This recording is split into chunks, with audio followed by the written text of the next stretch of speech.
Pemimpin tertinggi Iran, Mojtaba Khamenei, menegaskan bahwa pembalasan atas kematian ayahnya sekaligus pendahulunya, Ayatollah Ali Khamenei, merupakan tuntutan rakyat Iran yang harus dilaksanakan.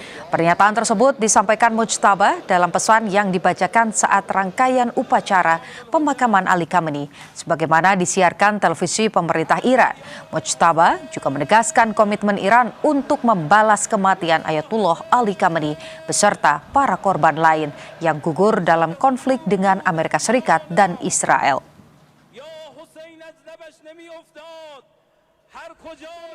عهد می‌بندیم که انتقام خون پاک شما و همه شهیدان این دو جنگ را از قاتلین جنایتکار و بی‌آبرو بگیریم. این انتقام خواست ملت ماست و به طور حتمی باید صورت بگیرد. این جنایتکاران که فهرستی از صدر تا ذیلشان موجود است، آرزوی مرگی آرام و در بستر را با خود به گور خواهند برد.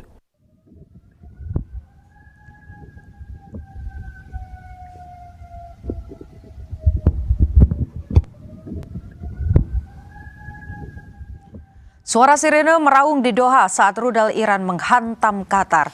Suara ini jadi tanda diaktifkannya sistem pertahanan udara di Qatar, Doha, saudara. Serangan ini jadi serangan lanjutan setelah sebelumnya serangan udara Iran juga menghantam pangkalan militer Amerika Serikat di Yordania. Amerika Serikat dan Iran terus meluncurkan serangan saling balas. Sore, Mbak Angel, terima kasih sudah bergabung dengan Kompas Petang. Kita tahu eskalasinya beberapa hari ini, di pekan ini justru eskalasinya meningkat. Anda melihat ini seperti apa? Ada serangan dari Amerika Serikat, ada pesan yang kuat baik itu dari kubu Amerika Serikat ataupun juga dari kubu Iran? Iya, selamat sore Mbak Putu.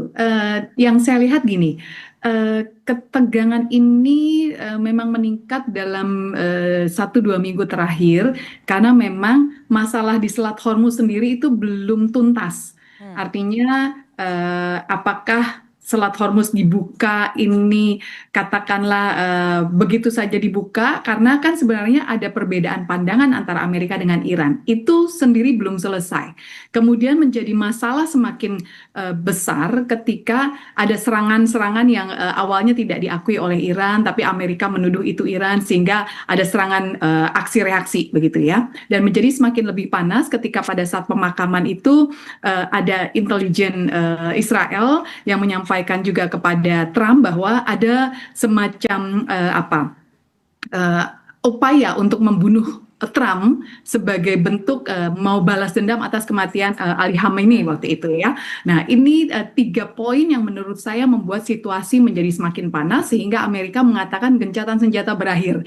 Dan disitulah ya perang, walaupun masih dalam skala yang terbatas ya Mbak ya, belum sampai yang perang all out semuanya. Tapi jika ini dibiarkan tentu saja ya tentu tidak baik untuk semua pihak, artinya Iran dan Amerika itu sendiri maupun negara-negara di kawasan Teluk dan negara-negara global tentu saja. Begitu Mbak Putu. Oke. Nah, yang jadi pertanyaan kemarin kan sebetulnya Iran dan Amerika Serikat ini sempat bersepakat begitu ya untuk kemudian mencari jalan tengah. Nah, tapi setelah momentum kemarin pemakaman begitu, Mojtaba ini justru menyampaikan Mojtaba mendapat kekuatan dari dalam.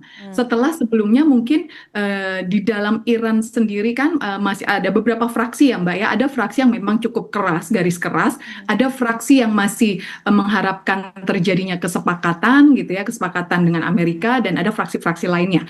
Nah, kelihatannya setelah kemarin pemakaman dan masyarakat Iran itu menunjukkan semacam kesatuan hati bahwa ini harus dibalaskanlah dendam ini gitu. Itu membuat Mojtaba melihat ini sebagai semacam energi atau semacam seruan yang mengkonsolidasikan seluruh kekuatan Iran, kurang lebih seperti itu, sehingga membuat Mojtaba berani menyampaikan kepada Amerika bahwa ya kami Hormuz sebagai alat tekan atau alat tawar, itu yang pertama. Kemudian yang kedua, menyerang negara-negara Teluk yang punya fasilitas Amerika Serikat, artinya menjadi pangkalan militernya Amerika atau ada hubungan baik dengan Amerika. Dan yang ketiga, cukup memperpanjang saja atau cukup bertahan dalam konflik ini sehingga durasi ini menjadi semakin lebih lama, yang membuat katakanlah banyak pihak atau masyarakat internasional kemudian akan menganggap Amerika atau negara-negara di Teluk ini punya kesalahan tanda kutip ya karena ada krisis kemanusiaan di sana atau krisis ekonomi di sana. Nah, itu yang dilakukan oleh Iran yang saya lihat, Mbak. Oke, jadi serangannya bukan hanya soal senjata tapi juga dari sektor ekonomi. Nah, pertanyaannya kemarin sudah disampaikan bahwa memang ada pecutan, ada tuntutan dari masyarakat Iran begitu untuk membalas dendam. Di satu sisi, Donald Trump ini mengklaim mendapatkan ancaman pembunuhan. Anda melihat bahwa pernyataan Trump ini memang betul begitu? Bahwa ada ancaman pembunuhan terkait dirinya dan juga pejabat-pejabat di Amerika Serikat atau di Washington? Iya, itu kan sebenarnya dipicu karena misalnya pada saat pemakaman itu ada yang bawa spanduk gitu ya, warga Iran yang bunuh Trump, atau kemudian ada laporan juga intelijen Mossad terhadap Amerika, terhadap Trump, ya itu yang kemudian mungkin dirangkum oleh intelijen Amerika atau Presiden Trump itu sebagai ini ancaman real gitu, sehingga ya mereka juga meningkatkan kewaspadaan dan apa yang dilakukan Iran itu ya itu tadi menimbulkan aksi reaksi gitu, sedikit saja tindakan Iran itu akan langsung direspons secara langsung dan nyata oleh Amerika. Itu yang saya lihat, Mbak Putu. Oke, sebelumnya tadi dianalisa bahwa bentuk perangnya ini bukan hanya soal senjata tapi juga sektor ekonomi. Anda melihat ketika kemudian ada dorongan untuk membalas dendam, ini lebih besar kemana? Pembunuhan terhadap petinggi-petinggi Amerika Serikat seperti Donald Trump, atau serangannya justru tadi bermain di ranah ekonominya? Dua-duanya bisa berlaku ya, Mbak ya. Artinya gini, di dalam negeri Amerika apalagi selama masa menjelang pemilu nanti di November kan tentu saja kemungkinan katakanlah resiko-resiko keamanan itu bisa saja terjadi karena Trump kan beberapa kali juga tuh mengalami pengalaman-pengalaman yang tidak menyenangkan ketika dia datang berkunjung ke beberapa tempat. Itu satu. Kemudian ya secara ekonomi Iran paham betul fungsi strategis, peran strategis dari Selat Hormuz, sehingga Selat Hormuz benar-benar menjadi senjata buat Iran, senjata dalam arti menjadi alat tawar atau alat tekan buat negara-negara, terutama Amerika dan sekutunya gitu ya, atau bahkan negara-negara Teluk yang juga menggunakan Selat Hormuz untuk menjual mereka punya minyak gas ke negara-negara lain. Nah, ini yang menurut saya justru lebih mengancam, Mbak, karena korbannya bukan Amerika saja, tapi negara-negara lain di dunia ini, negara-negara secara global gitu ya, mengalami dampak dari Selat Hormuz yang terus dimainkan oleh Iran. Begitu, Mbak Putu. Ya, bahkan dampaknya juga sampai ke Indonesia juga ya, Mbak Angel. Dan kalau kita bicara soal Selat Hormuz ini kemarin juga disampaikan begitu, IRGC kembali menutup Selat Hormuz sampai waktu yang tidak ditentukan. Nah, Anda melihatnya respon Donald Trump kira-kira akan seperti apa? Mengirimkan ribuan rudal? Itu yang dia sudah katakan ya, dia sudah mempersiapkan 1.000 rudal dan akan mempersiapkan lagi 1.000 rudal lainnya kalau Iran masih bersikeras dengan memanfaatkan atau memainkan Selat Hormuz sebagai alat tekannya Iran gitu ya. Dan tentu ya saya sih tidak berharap ini terus-menerus terjadi dan berkepanjangan, karena yang menjadi korban kan ya kita-kita ini, terutama yang di Indonesia ya, Mbak, dengan harga minyak yang naik terus, harga gas naik terus, inflasi rupiah gitu, sehingga ekonomi juga berat juga gitu ya buat beberapa pengusaha dan lain sebagainya, sehingga yang saya sih berharap walaupun mungkin tidak menjadi perang lebih besar, konflik mungkin terbatas gitu ya, dan saya tetap berharap diplomasi bisa tetap jalan gitu, Mbak.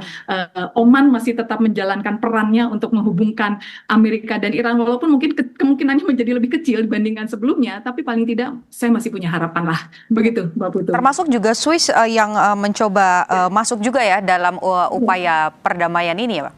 Iya, betul. Saya melihat ya mudah-mudahan negara-negara Eropa juga, karena mereka merasa sudah terancam juga dengan digunakannya Selat Hormuz menjadi alat tekan oleh Iran gitu ya, dengan kebutuhan minyak, kebutuhan energi yang ya sangat bergantung pada Selat Hormuz ini, begitu, Mbak. Kalau bicara eskalasi di antara negara-negara kawasan seperti apa? Kalau kita lihat kan serangannya ini sudah mulai meluas begitu. Ada sampai ke Yordania, kemudian yang terbaru dari Qatar begitu, dan kita tahu Israel terus menggempur Libanon, faksi dari Iran begitu. Nah, Anda melihat di kawasan akan sepanas apa jadinya? Yang pasti makin panas memang Mbak, dengan ya tadi konflik-konflik yang tadi ya Israel Lebanon masih tetap ada, kemudian ya Kuwait Bahrain itu juga masih ada karena ada pangkalan militer dan meluas ke Uni Emirat Arab juga sekarang gitu ya, dan beberapa negara yang lain. Sehingga saya melihatnya memang konflik ini mungkin akan meluas tapi masih terukur. Gitu, artinya gini, yang diserang oleh Amerika misalnya kalau kita perhatikan ya masih sifatnya yang radar, drone, bukan fasilitas-fasilitas minyaknya Iran. Gitu, artinya Amerika tuh masih lebih belum perang total gitu karena masih menjaga minyak Iran atau pangkalan-pangkalan fasilitas-fasilitas minyak Iran masih belum, mudah-mudahan tidak diserang gitu ya. Dan Iran sendiri pun masih ya sebatas pada pangkalan-pangkalan militer Amerika yang ada di negara-negara Teluk, bukan menyerang fasilitas sipil gitu ya yang ada di negara-negara kawasan. Sehingga saya melihatnya sebenarnya masih terukur konfliknya. Begitu Mbak Putu. Oke, baik, kita harapkan meskipun panas tapi tetap terarah begitu ya, jangan meluas kemana-mana apalagi nanti dampaknya pada ekonomi khususnya dari ketersediaan minyak dunia. Terima kasih Guru Besar Keamanan Internasional Universitas Kristen Indonesia, Angel Damayanti.